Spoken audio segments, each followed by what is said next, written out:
How to log into BP Employee Portal. Let's get started.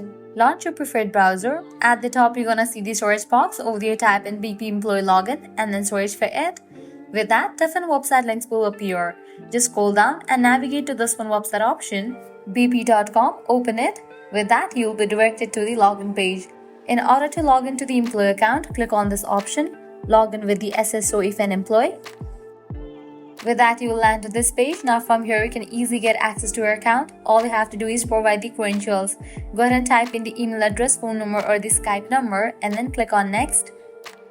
Now you will need to type in the password. In the case you have forgotten the password, you can click on the option of forget password to recover it. After you type in, click on sign in and just for that, you will be logged into your account. So this way you can easily log into BP Employee Portal.